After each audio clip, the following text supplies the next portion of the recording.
The United States is quietly ramping up its military presence in the Middle East. Just as President Trump publicly insists he's not sending more troops to the region. Capital U.S. Pulas has learned that thousands of additional U.S. Marines and sailors are now heading toward the Middle East, even as the war in Iran enters its fourth week. This deployment comes just one day after President Trump stood in front of reporters and said, "I'm not putting troops anywhere. If I were, I certainly wouldn't tell you. But I'm not putting troops. On the battlefield, the picture is anything but simple. The U.S. military is sending a second Marine Expeditionary Unit into the region. The 11th MEU, which is moving from the West Coast toward the Middle East. The 31st MEU from the Pacific has already been rerouted as well. Each of these units can deploy roughly 2,200 Marines and sailors, meaning this could add about 4,500 more personnel to the roughly 50,000 American troops already in the region. These Marine units are often called the Swiss Army knives of the U.S. military. They can conduct amphibious landings, provide aviation support, run logistics, and carry out rapid response operations.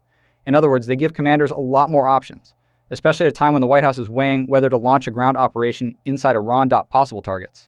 That could include Kharg Island, a critical energy hub Tehran relies on, or underground facilities believed to store highly enriched uranium buried hundreds of feet underground. Secretary of Defense Pete Hegseth has been asked how long this conflict might last. His answer: it could be 4 weeks, it could be 5 weeks, it could be 3. Well, we're already approaching that 4-week mark. And the arrival of more Marines suggests the administration may be preparing for a much longer fight than it first promised. Just hours before these deployments were confirmed, President Trump went to Truth Social and declared that the fight to stop a nuclear-powered Iran is militarily won. Yet U.S. intelligence still believes Iran has significant, deeply buried nuclear material that may only be neutralized by risky raids or special operations missions.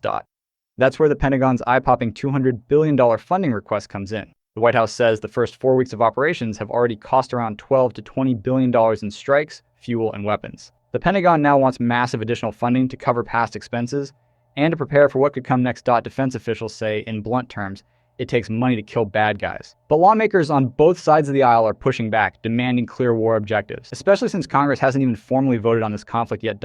So where does this leave us?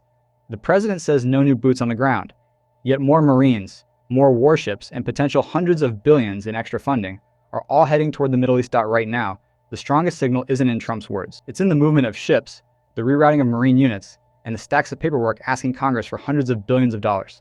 This operation may have been billed as short and sharp, but the deployment patterns suggest Washington is preparing for a war that could last far longer than it promised.